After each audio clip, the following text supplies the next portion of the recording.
So for today's video, I'm going to make a 10 comparisons between what I believe is less interesting versus what is more important for you to prepare for your upcoming job interview.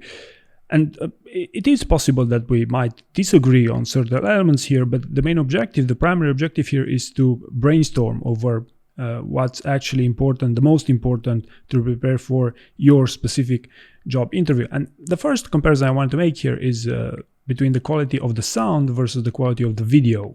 So which one do you think is the most important?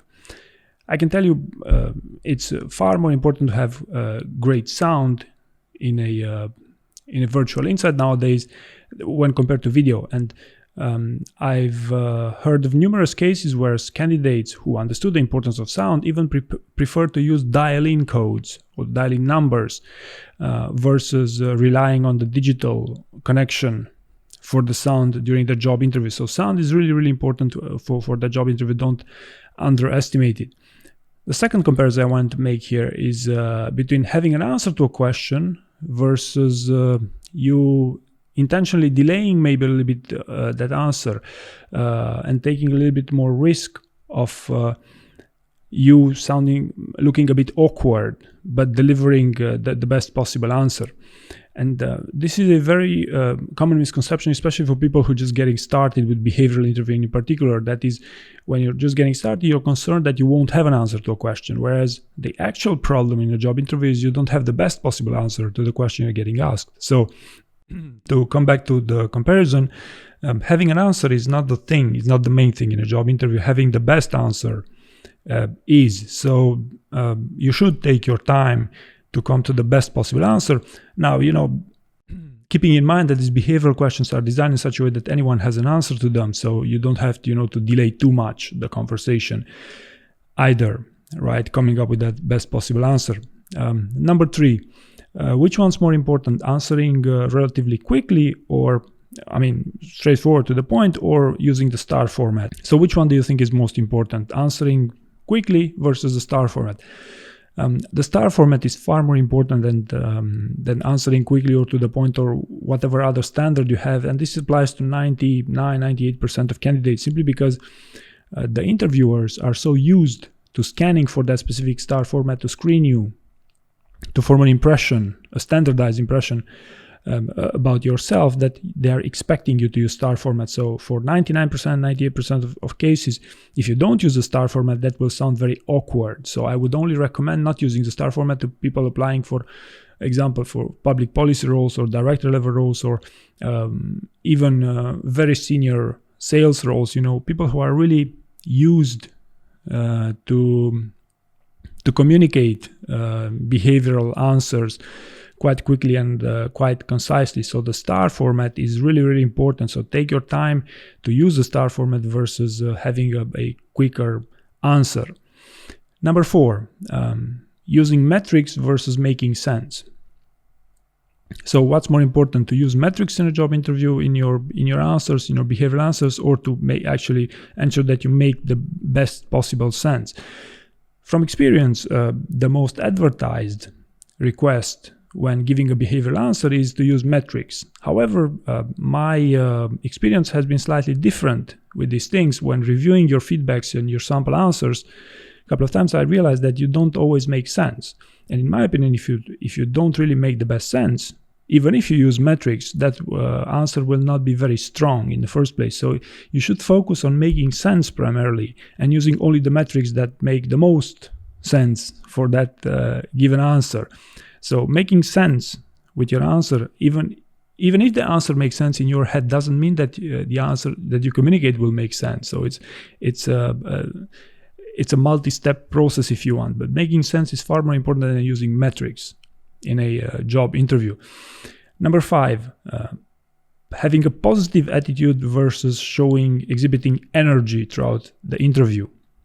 Now, if you asked me this question a couple of years ago, I would have said having a positive attitude.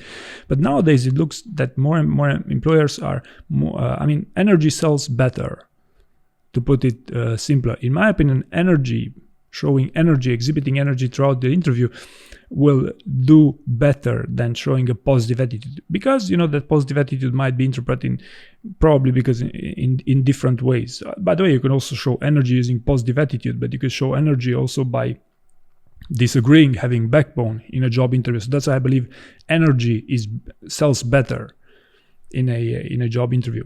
Number 6, reading the room versus focusing on your answer.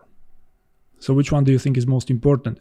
In my experience, reading the room and predicting your interviewer's expectations during a job interview, and even listening to your interviewer carefully for clues as how your performance goes, is a superior interviewing technique when compared to focusing on having the best possible answer. It's actually one step further than having the best possible answer that I touched upon previously, making sense, and ensuring you have all the elements that your answer makes sense. And if you want to get one step further, you actually ensure that you read the room and listen carefully to what your interviewer has to say. So reading the room is even more important, in my opinion, than focusing on your answer all the time. Number 7, revising your CV before the onsite or sending a thank you note afterwards. So I know there is, for some of you, there's a tradition that before an onsite interview, 2 or 3 days before, usually you realize, hey, I could have done my CV even better, and I read somewhere that I could bring in copies of my CVs, or I could send copies of my CVs to my interviewer, so why am I not investing time into that? Whereas, sending a thank you note afterwards is something that's slightly awkward. Like after the interview, don't feel like, hey, I'm not going to send a thank you note. You don't feel like. So here is the classic comparison between what makes you look good versus what makes them look good, right? So when you update your CV, it makes you look better, right? When you send them a thank you note, it makes them look good. So I would go with the second one. I believe that's a superior. Not that, maybe updating your CV is also an interesting fact, but sending a thank you note is far more important than having an up-to-date CV for that interview. Number 8, what's more important, questions for them, having prepared questions for them, or to prepare a strong answer for tell me about yourself? Not that, questions for them are not important or something. They are really, really important to prepare for, but usually I found that the best investment of time is in your introduction, in how you present yourself, how you introduce yourself in a job interview, because that's oftentimes how it will dictate the evolution of the conversation during the job interview. So the tell me about yourself is something it's a super important element, in my opinion, that if you get right, your chances to have a more beneficial, having the conversation go your way significantly increases. Whereas, preparing questions for them, yes, of course it's important, but not as important as tell me about yourself. So this is a classic one. Prepare the tell me about yourself. I have plenty of videos on this one. Number 9, this one is specific to Amazon. What's more important in a virtual on-site interview? To spot the principle that they're asking a question about, or to understand why, to understand the behavior of why they're actually that question? Simple example, tell me about time when you had to deal with a difficult customer. Here, pretty much any candidate would know that, hey, this is about customer obsession.